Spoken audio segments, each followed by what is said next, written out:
Welcome to Uma's kitchen. வணக்கம். Welcome to Uma's kitchen. எல்லோரும் எப்படி இருக்கீங்க? நல்லா இருப்பீங்கன்னு நினைக்கிறேன். உங்கள் எல்லாருக்காகவும் என்னுடைய ப்ரேயர் என்றைக்குமே இருக்கும். சமீபத்தில் இப்போ தான் நான் ஒரு கார் வாங்கினேன்.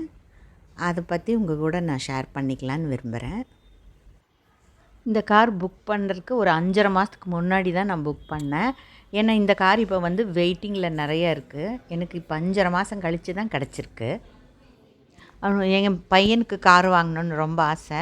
ஆனால் அவனுக்கு அவ்வளோ ஓட்ட தெரியாது. எல்லாருக்கூடையும் ஃப்ரெண்ட்ஸுக்கிட்டெல்லாம் கேட்டு எந்த வண்டி நல்லா இருக்கணும்னு அந்த மாதிரி கேட்டு புக் பண்ணோம். 5.5 மாதம் ஆயிடுச்சு. 5.5 மாதத்துக்கு அப்புறம் தான் எங்களுக்கு கால் வந்துச்சு கார் ஆஃபீஸ்லேருந்து.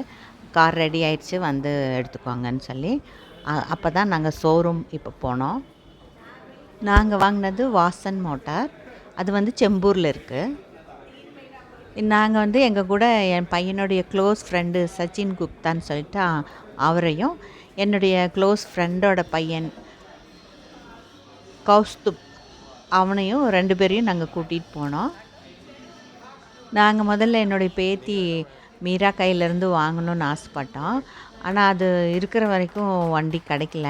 அது ஊருக்கு போன பிறகு தான் எங்களுக்கு வண்டி கிடச்சிச்சு.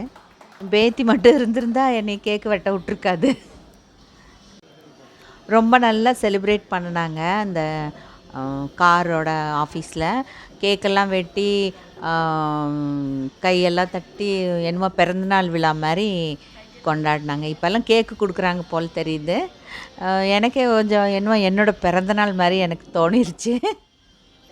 டோட்டலாகவே நாங்கள் போய் ஒரு 1/2 ஹவரில் எங்களுக்கு வண்டி கிடச்சிருச்சு. அவ்வளோ ஃபாஸ்ட்டு மூவிங்கில் எல்லாமே செய்கிறாங்க. அங்கே இருக்கிற குழந்தைகள்லாம் ரொம்ப சுறுசுறுப்பு. இப்போ வண்டியோட டாக்குமெண்ட்ஸும் அதில் ஒரு குட்டி விநாயகர் சிலையும் அவங்க கொடுத்தாங்க. என் பையன்கிட்ட தான் ஒரு 5 நிமிஷம் அது என்னென்னமோ இதெல்லாம் பேசிகிட்டு இருந்தாங்க. அவங்க என்ன பேசினாங்கன்னு தெரியாது. ஆனால் எனக்கு தோணுது எல்லாம் கார் பற்றியோட விவரத்தை ரொம்ப ஈஸியாக அவங்க சொல்லி கொடுத்துட்டாங்க. நாங்கள் எந்த கார் வாங்கினோன்னு தெரியுங்களா? Tata Nexon automatic car with sunroof. தமிழ்நாட்டில் எப்படி கொடுக்குறாங்கன்னு தெரியல. ஆனால் இங்கே பாம்பேயில் தேங்காய் எல்லாம் உடச்சி மாலையெல்லாம் கொடுத்து ஒரு சின்ன பூஜையை போட்டு கொடுக்குறாங்க. அந்த சிஸ்டம் எனக்கு ரொம்ப நல்லா பிடிச்சிருந்துச்சு. அந்த வண்டி என்ஜினில் என்னை சொஸ்டிக் எழுத சொன்னாங்க. நான் எழுதினானா தப்பாக போட்டேன். அப்போ அந்த பொண்ணை அழிச்சிட்டு வேறு போட்டுச்சு. நான் நினச்சோம் நம்ம முருகனுடைய ஓம் போடலான்னு நினச்சிட்டு இருந்தேன். திடீர்னு அவங்க சொஸ்டிக் போடுறதுங்காட்டிக்கு எனக்கு புரியல. ரொம்ப கொஞ்சம் சிரிப்பாக தான் இருந்துச்சு எனக்கு. அந்த சொஸ்டிக் ரைட்டில் வரணுமா, நான் லெஃப்டில் போட்டு விட்டுட்டேன். அப்புறம் யோசனை பண்ண வீட்டுக்கு ஒரு சொஸ்டிக் கூட நமக்கு போட மறந்து போச்சு அப்படின்னு. எப்படியோ சக்ஸஸ்ஃபுல்லாக அப்புறம் சொஸ்டிக் போட்டுட்டேன். அது ஒரு பெரிய அதிசயம்தான். நாங்கள் ஆல்ரெடி கையில் மாலை தேங்காயெல்லாம் கொண்டு போயிருந்தோம். ஆனால் அதை நாங்கள் எடுக்கவே இல்லை. காரணம் அவங்களே மாலை தேங்காயெல்லாம் ரெடியாக வச்சுருந்தாங்க. மாலை போட்டாங்க. அப்புறம் நாங்கள் தேங்காய் அப்படி சுற்றி உடச்சிட்டோம்.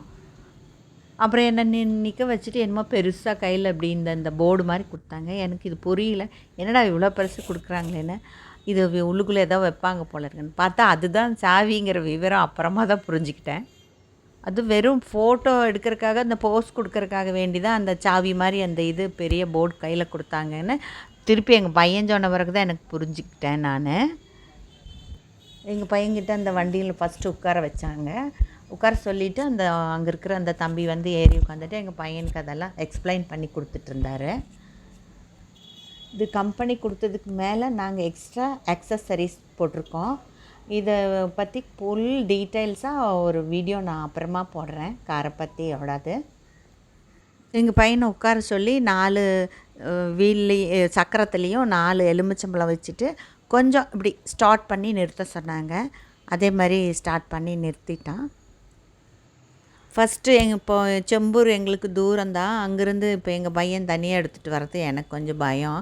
அதனால் நாங்கள் எக்ஸ்ட்ரா ஒரு டிரைவரை கூட்டிகிட்டு போயிருந்தோம். அவரும் எங்களுக்கு ஒரு லக்காக ஒரு தமிழ்காரரே கிடச்சார். அவர் தான் ஓட்டிகிட்டு வந்தார். கொஞ்சம் வயசானவர். அதனால் அவர் நிதானமாக தான் ஓட்டிகிட்டு வந்தார். மொத்தம் நாங்கள் 5 பேர் இருந்தோம். டிரைவரும் சேர்த்தியே நாங்கள் 5 பேர் இருந்தோம். ஆனால் கம்ஃபர்டபுளாக இருந்துச்சு. எதுவும் அப்படியே நெருக்கியோ அப்படியே கொஞ்சம் சின்னதாக இருக்கிறதோ அந்த மாதிரியெல்லாம் இல்லை. ஷோரூம்லேருந்து நாங்கள் முதல் கார் எடுத்த உடனே பெட்ரோல் பங்குக்கு தான் போனோம். அங்கே போய் காரை ஃபுல்லாக நாங்கள் ஃபில் பண்ணோம். அது 40 லிட்டர்ஸ் வந்துச்சு.